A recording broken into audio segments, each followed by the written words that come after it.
Top 10 most dangerous cities for Black people in the US right now. Yeah. We're going there, y'all. Because while some folks are out here losing sleep over potholes, traffic tickets, or whether the parking meters expired, Black communities in parts of the US are out here fighting real battles. And I don't mean Twitter beefs. I mean dodging bullets, side-eyeing policies that criminalize melanin, and navigating neighborhoods where just existing feels like resistance. This isn't about scaring you. Nah, we're not here to fear-monger. We're here to talk truth. Facts. The kind of truth that doesn't come sugar-coated or served up neat by the nightly news. We're talking racial profiling so casual it might as well come with a punch card. Police brutality that's still somehow under investigation. For the 10th year in a row. Cities where being Black isn't just a lived experience. It's a statistic waiting to happen. These places aren't just struggling. They've become danger zones for Black life. We're talking about spots where community safety is less of a goal and more of a PR slogan. Where housing discrimination is baked right into the zip code. And systemic racism isn't a glitch, it's a feature. Mix in sky-high violent crime rates, a broken relationship with law enforcement, and decades of disinvestment, and you've got a cocktail that Black residents know all too well.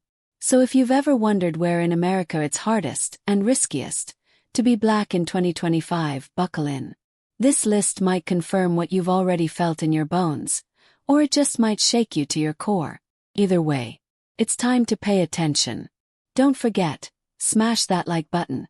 Hit subscribe to Virtual Travel by Brian, and drop a comment if you've ever looked at your city and thought, dang, do I even feel safe here?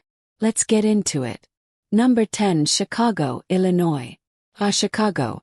Home of the bean, deep dish dreams, and a skyline so fine it could flirt with the heavens themselves. But let's not kid ourselves. The shine fades fast when you head west or south. Because while the headlines are out here bragging that crime is down in 2025, we gotta ask, down for who? If you're Black and living in neighborhoods like Englewood, Austin, or West Garfield Park, that crime drop feels more like a press release than reality. Sure, the city says overall numbers are down, and maybe the mayor's popping bottles in City Hall, but let's be real. On the ground, gun violence in Black neighborhoods is still off the charts. According to recent city data, over 80% of Chicago's homicide victims are Black. 80%. That's not a stat, that's a crisis. Especially when Black folks make up less than a third of the city's population. Does that sound like progress to you? Or just some creative number crunching meant to distract us from the truth? But it's not just bullets we're talking about. Chicago's Black communities are battling a system designed to leave them behind. Schools. Underfunded.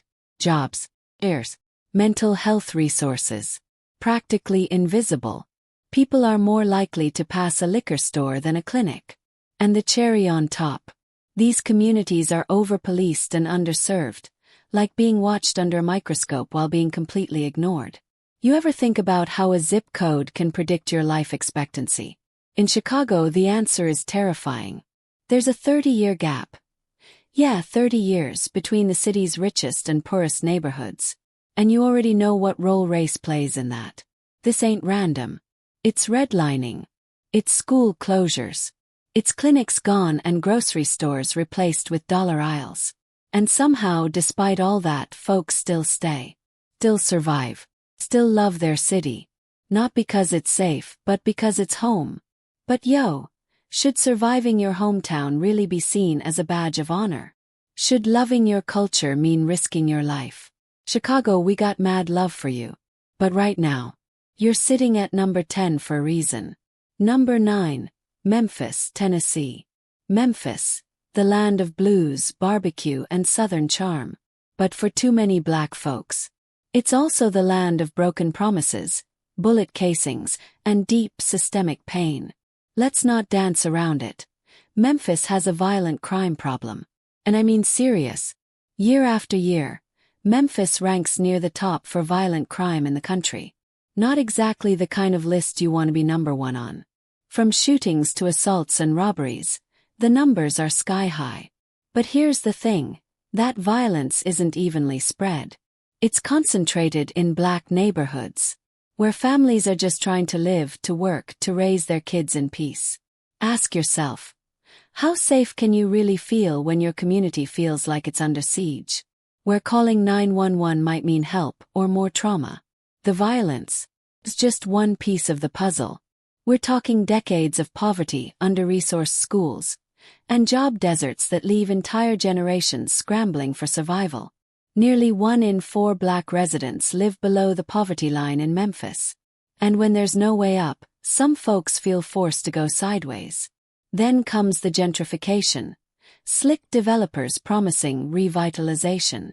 But that just means coffee shops no locals asked for and luxury apartments nobody can afford. Meanwhile, the folks who built the soul of the city, pushed out, priced out, and left behind. And let's talk about how normal the traumas become. A shooting at 3 a.m. Folks roll over and go back to sleep. Sirens all night. Just another Tuesday. But yo, it shouldn't be this way. That's not normal. That's survival fatigue. Memphis gave us legends. B.B. King, Aretha, and so much soul. But today, some folks are just praying to make it to next weekend. Until the city invests in the people it's left behind, and stops treating Black communities like afterthoughts, it's gonna stay on lists like this. Number 8. Detroit, Michigan. Detroit didn't just fall. It was pushed off the ledge, robbed halfway down, and then blamed for hitting the ground. Once a symbol of Black success and Motown magic, now it's become something else entirely. A battlefield for Black survival. Let's lay it out. Detroit ranks in the top 5 for violent crime among major U.S. cities.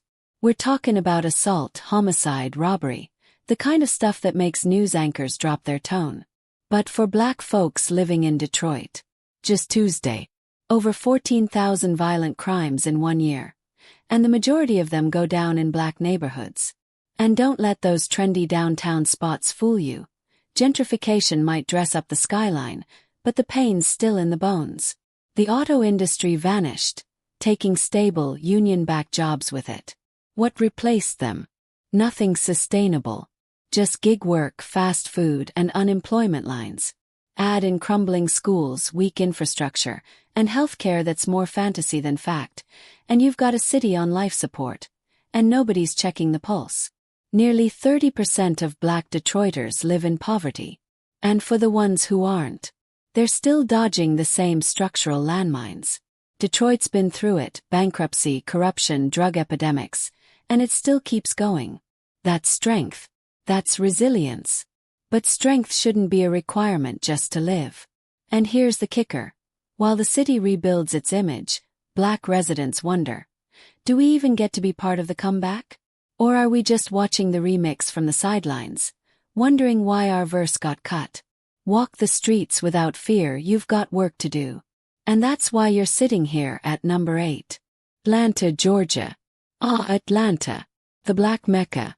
The city where the culture doesn't just live, it thrives. On the surface, ATL looks like the promised land for Black excellence. We're talking Black mayors in City Hall, Black-owned businesses on every other corner, HBCU energy lighting up the streets, and historic neighborhoods dripping in culture. From Peachtree to Bankhead, the soul is undeniable. But let's pause right there. Because even Paradise's got its problems. And in Atlanta, some of those problems come with a siren soundtrack, skyrocketing rent, and a harsh dose of inequality that's impossible to ignore. Let's get into it, starting with the elephant in the strip mall. Atlanta's got one of the worst income inequality gaps in the entire nation. And guess who's feeling the sting the hardest? Black residents. According to a 2023 Brookings report, the average income for a white household in ATL is more than twice that of a Black household. Let that sink in. Now, how does that math check out in a city that's nearly 47% Black? It doesn't. You've got folks flexing in Buckhead with Teslas in the driveway and weekend trips to Tulum, while families in Bankhead are stretching their last $20 till Friday. That's not prosperity. That's two Atlantas living side by side, breathing the same air but walking completely different worlds. And while the billboards scream Black excellence, long-time residents are watching their neighborhoods morph into gentrified playgrounds for influencers. Historic black communities are being bulldozed into overpriced coffee shops, yoga studios, and condos that start at $500,000. And no, Section 8 isn't accepted. People who've lived on these blocks for generations are getting pushed out like background extras in someone else's Instagram lifestyle. But let's be real. Inequality isn't the only threat here. The streets in parts of ATL. They're hot, and not in the good way. Gang activity isn't just a storyline for trap lyrics. It's out here, active and claiming lives. In some neighborhoods, shootouts aren't shocking events, they're routine. We're talking about aggravated assaults, homicides, and rising violent crime, especially in communities with high black populations. And while some city leaders are out here saying Atlanta is rebounding, you gotta wonder, rebounding for who? Because it sure doesn't feel like a comeback when you're looking over your shoulder just to get gas at 9 p.m. So let's ask the realest question of them all. Can a city be both a symbol of black success and a hotbed of black suffering at the same time? Can you celebrate the glow-up while folks on the other side of town can't even afford groceries or feel safe sitting on their porch? Because that's the Atlanta paradox. The dream is real, yes, the energy, the talent, the entrepreneurship, it's all there. The culture is unmatched. But for far too many black residents, that dream comes with a nightmare price tag. We've got brunch spots multiplying like Starbucks, a trap music museum that draws tourists by the busload, and murals of civil rights heroes on every corner. But none of that paints over the deep-rooted problems. Poverty, gun violence, housing displacement, these aren't just footnotes. They're the headline for too many black families in ATL. Atlanta's got heart. It's got history. And let's be honest, it's still got hope. But until that hope becomes access to opportunity, safety, affordable housing, and peace, then ATL will remain caught in this contradiction. A city where black dreams are made. And sometimes broken in the same breath.